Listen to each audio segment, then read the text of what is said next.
said, your daughter, to my mother, she said, your daughter is such a bad girl that I think she'll be hanged before she's 20.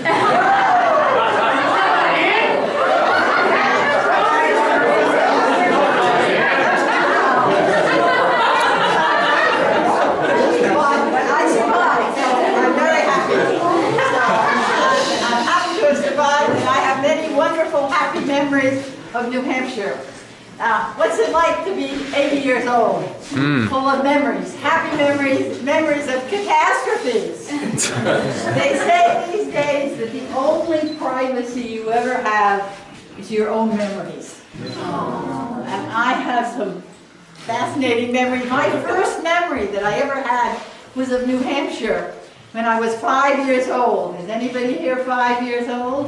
Almost. I was 5 years old when the hurricane in 1938 came and blew down all the trees. And down on the lake, the house on the lake, you know, used to be called Dreamland.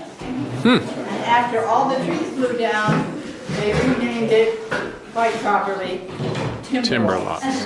Timberlocks. Yeah, Timberlocks. So I remember that.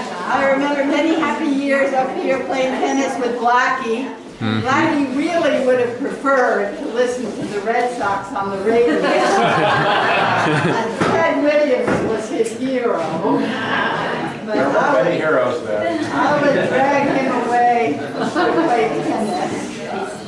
I remember that whenever anything went wrong, we would blame my sister Anne.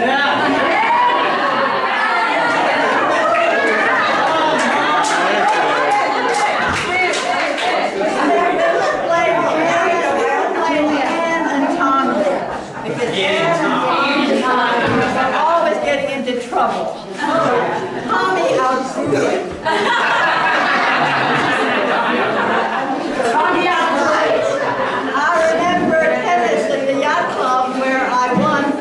First and only women's championship tennis match. And it was just 60 years ago. Wow. I remember Uncle Don, Blackie's father, teaching Blackie and me to sail. Well, Blackie learned to sail, but I backed into the starting booth.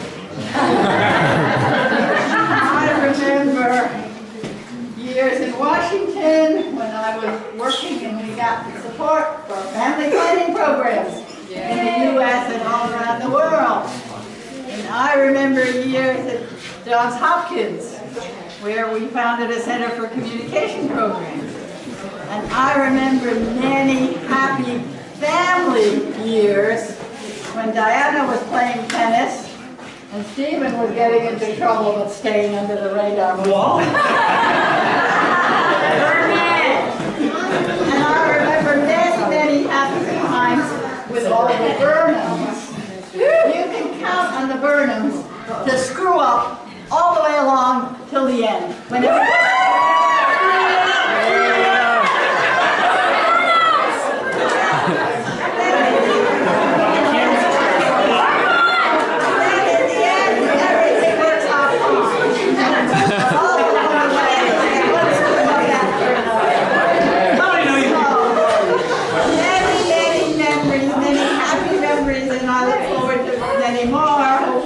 she's so long-winded, the candles are burning.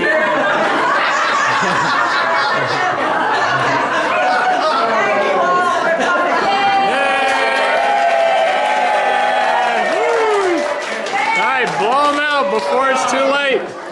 Before you can have a piece of cake, everybody here has to pass the Phyllis Pietro trivia quiz. So we're going to take the quiz all together, because I see that a lot of people didn't actually do that. Alright, yay! This is for a piece of cake. Number one. C. Oxford. all of the above. D. Johns Hopkins. Or E. All of the above.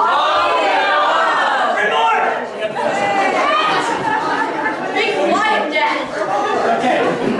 Now, my mom used to be a conservative, and now she is a liberal. So. Nobody believes that. So do not get into an argument with her, okay? favorite color? Blue, red, green, or black? Red.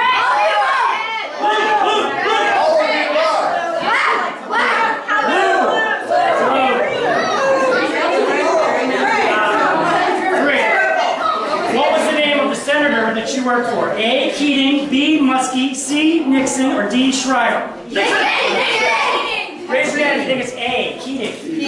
What was the senator of? That's the right answer. What state? Keating. State. What state? New York.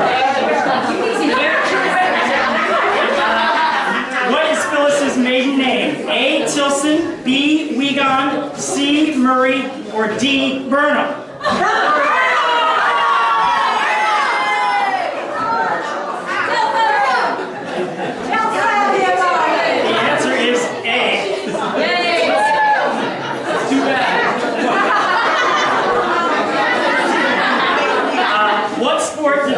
Play at 10th place? A. Field hockey, B. Basketball, C. Baseball, D. Tennis, or E. Cricket? Football! Raise your hand if you think it's A. Field hockey. Oh, yeah! That is the right answer.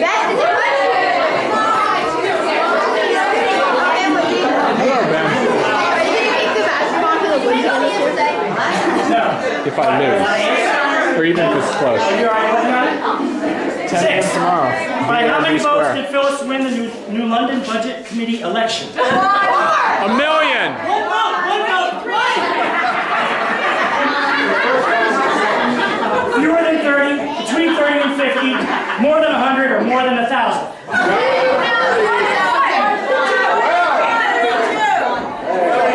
One vote? No, you're right, because it was fewer than 30. It's about 20 votes. 20 votes. This was their first year with their name on the ballot. Recount! Hanging chads. False. There is a conference room named after Phyllis at Johns Hopkins University. True! True. Answer? Yes. And it's True or false? True. Hey, wait, Steve, let's tell him. Name of the conference room. The name of the conference room? Misconduct. What was that, Tom? Intro Executive Conference Room. All right. Misconduct room. A. Phyllis is the granddaughter of what famous painter? Rembrandt. Picasso, Rembrandt, Wiegand, or Wyatt? And the answer is Wiegand. In what year did Phyllis win the Lake Sunapee Yacht Club tennis tournament? 1945, 1950, 2000, or 1953? She already told us. 1953. All right, you're being a very good crowd. That's 6 more to go. 10. What is the name of the car? What is the name of the car in which Phyllis first learned to drive? I have to read these. A. Johnny, B. Christine, C. Eileen, or D. Josephine. True or false? There's a rock in Lake Sunapee named for Phyllis. False.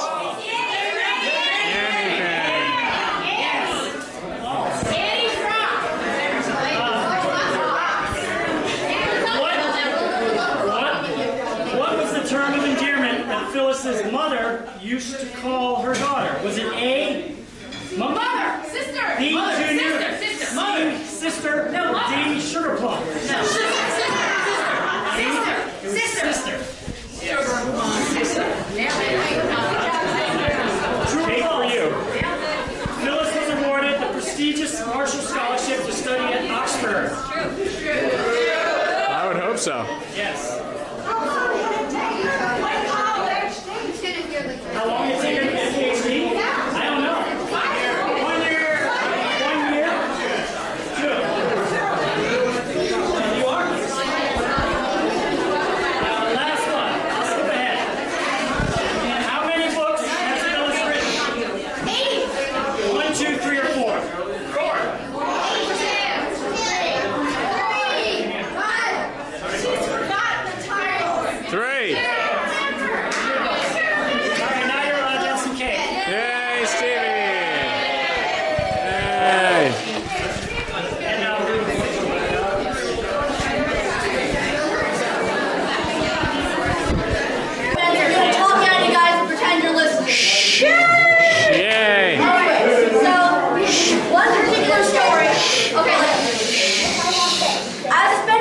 And living in a house with any Burnham family means if there's good food, you gotta get it before it's gone. And also, if you don't get it, my dad, Robert Burnham, or Benjamin Burnham, is gonna get it first. And you know, these habits, they tend to sort of stick around. So, naturally, when Ben and Dad see that there's a thing of Reese's in Auntie Phyllis's fridge, who's Ben? Yeah, like, you know, Johnny Braces over there. Like, they take the Reese's without Phyllis's permission or anything, and they eat them. And honestly, I never, like, you know, saw the damage firsthand, but Auntie Phyllis, I'm really impressed. I've never seen my father or my brother look ashamed for stealing someone else's food. So kudos to you all, Phyllis.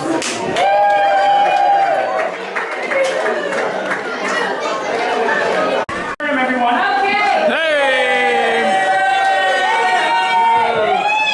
Well, first of all, I'd like to defend the Burnham name.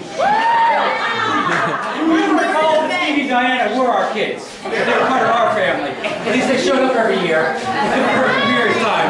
You had to take us in. But where's Aunt Phyllis? She's already taken off.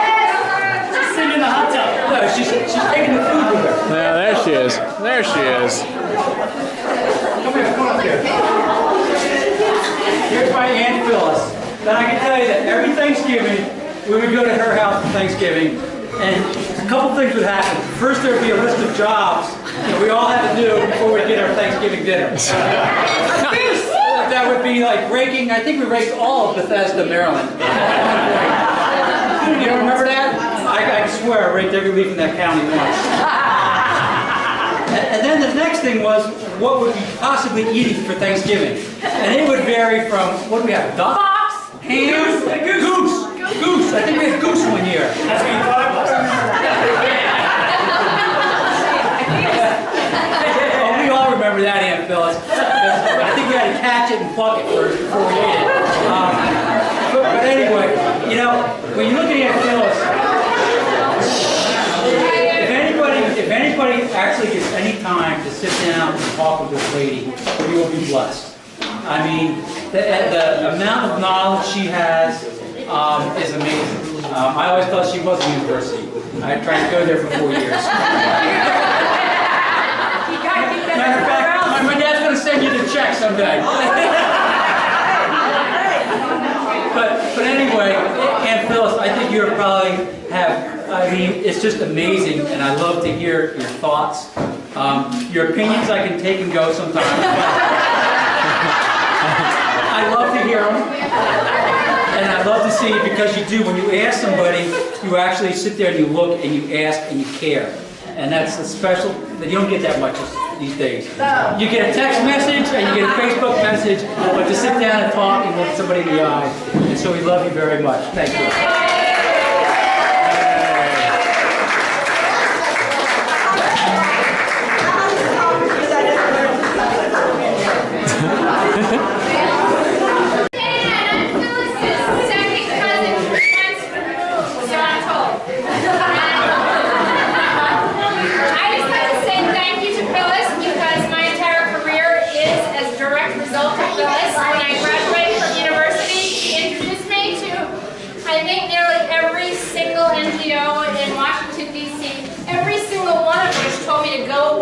Go to the Peace Corps, get a master's degree, and come back, which is almost what I did. But Phyllis has always been a mentor to me and an inspiration, and I still to this day, my claim to fame and the way that I can become famous instantaneously anywhere I go in my field, I say, oh, I'm Phyllis Joseph Pietro's niece.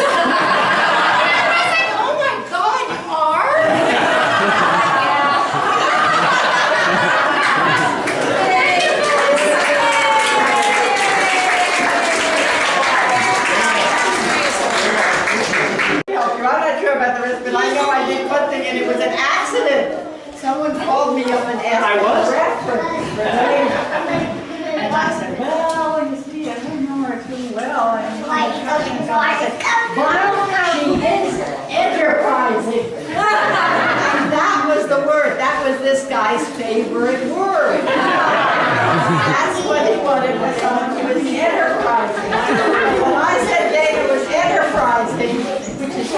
too. I mean, she flies airplanes. She does all sorts of remarkable things. And I said she was enterprising. She got the job, and she's been a huge success at it.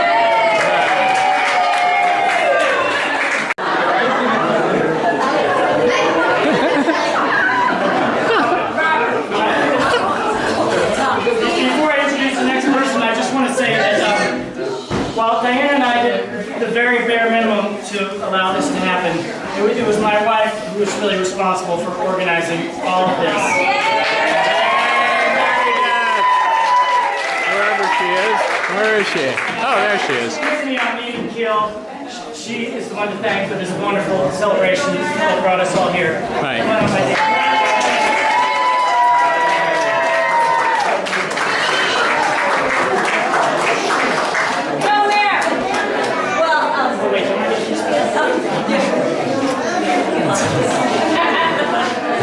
Well, I'm very glad that you guys were all able to come today. I'm so glad we're here to celebrate Phyllis.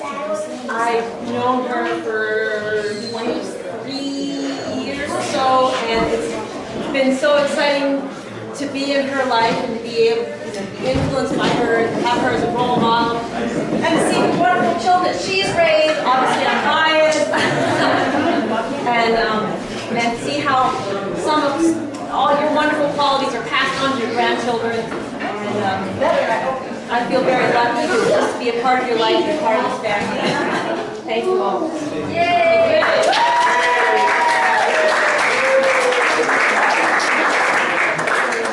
Tell the story about Meredith. Uh-oh. I was living in Bethesda. Stephen said they were teaching in Wellington Friends School. And Stephen said, I'd like to bring a friend along. She's a very good person. She recycles everything. So here came Meredith with this long, straight, very nice sort of schoolgirl look, and she comes. And it's obvious Stephen is very much taken with her. But the problem is, sort of involved with somebody else. So we go through this long thing, and finally, Stephen steals her away from the person who was the grandson of someone who lives in Hilltop Place. What do you know? I'm so glad he stole her away.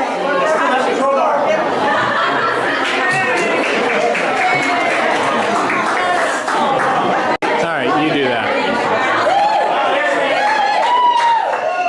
Okay. Actually, my aunt really liked me. For the record. Not a lot, because we're both positive. No one can compete with Aunt Phyllis when it comes to arranging a refrigerator and what leftovers go where and who brought what. But I tried, failed miserably, and Aunt Phyllis and I had a discussion one evening, you probably don't remember, where you told me I was wasteful. I was wasted. And I was wrong in throwing out the things that I was throwing out. Which she then took everything I did throw out and took it, and she said to me, Amy, there's a bigger world than right here. And you did tell me that, and you told me that you explained to me what I was doing could affect a whole little village when I was throwing out. Particularly Grantley. And I will never forget that. Believe it or not. Yeah, you did. No, I packed it.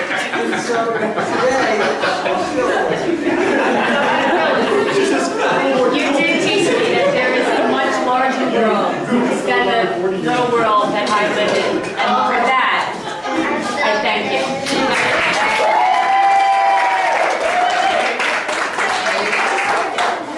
This modest little power here.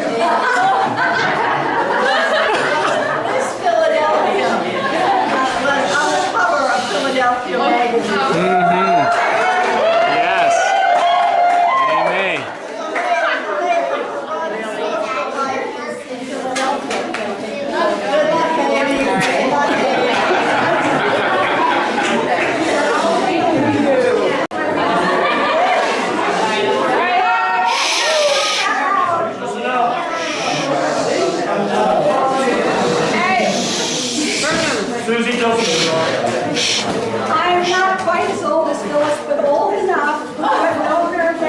kid practically. Yeah, I came into the family 50 years ago, and that makes Phyllis pretty young. And I was told there was this difficult person. Couldn't wait to meet her. Well, one of the first ways that I found out about her was she used to show videos of her work. Her work was almost entirely on distributing, how many kids here? Condoms. All over the world, distributing condoms. And one of the most important things she did was to have a show at halftime at a game, at a soccer game in Zimbabwe. And the theme of the thing was to wear condoms. So what did they do? They put this pyramid, not a pyramid, on a wagon and drag it around the field to bring cheaters following, and this was her idea of this. In hot pursuit were another group of kids with a large, extended balloon-like thing. And the whole thing ended with the balloon capturing the thing. And the lesson was learned. Now, not only that, but when I said, because I worked in the as well, when I said I was related to Phyllis Dixon, they said, "Oh, you mean the population queen?" And they said, "Shh, don't tell her I said that," as it was somebody on staff. Anyway, Phyllis is not only had a huge influence on the world, and it's in her professional role, but she's made huge changes and enabled so many of us. And one of the ways she enabled Tom and me, I think on 2 occasions, she invited us to live with her in her house. And I think we were there for 3 or 4 months. And It was supposed to be a year, wasn't it?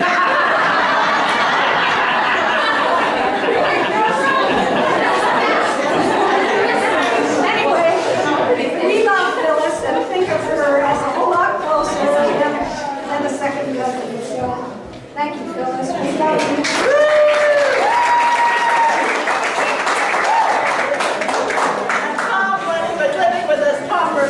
All my lawnmowers.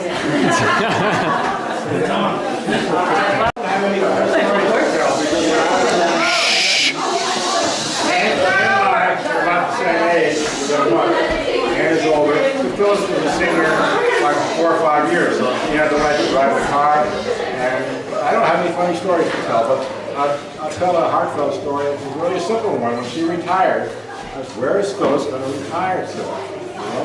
Could she possibly report in the oh, it's too cold in the winter, and she's used to Washington and all of that stuff. And when I heard that she was going to retire up here, I really felt great. And when she's stuck it out and thrived here, I have all the more reason to just be really happy that she made that decision, and we can see her for 2 or 3 weeks every summer. And most of you, if she wasn't here, you wouldn't be here either. So. Yay!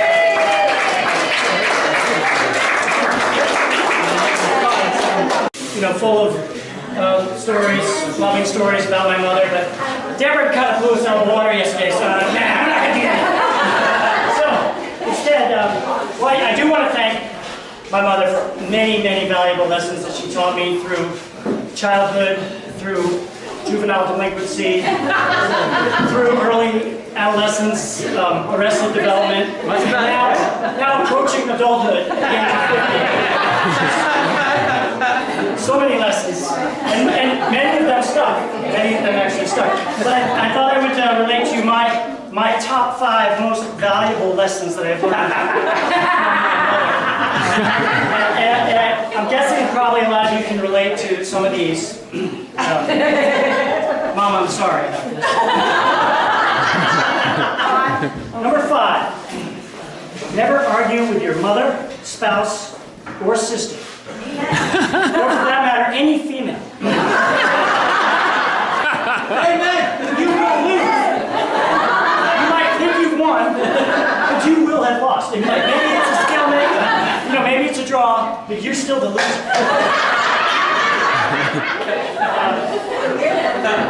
Number 4, and this is not you didn't have daughters. This is just practical advice that anybody can use. It's better to drive an extra 25 miles in search of a gas station that sells gas for 1 cent per gallon than you can find at the gas station right down the road. True. True.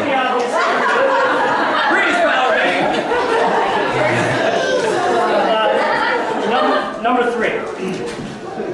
The cat is superior in every way, shape, and form to every other animal on the planet.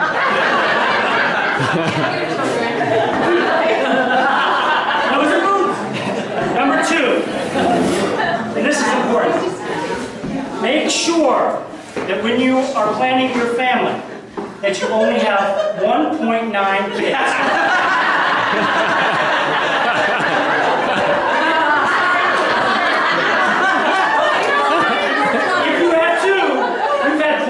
Too many. So a lot of people did not learn that lesson. Your name, you're wrong. So Amy and Robert, Part of David, I'm sorry. No, which part? Don't worry about it. Okay, I was getting it. And number 1, if you haven't made at least one enemy in the last 24 hours, it's doing bad.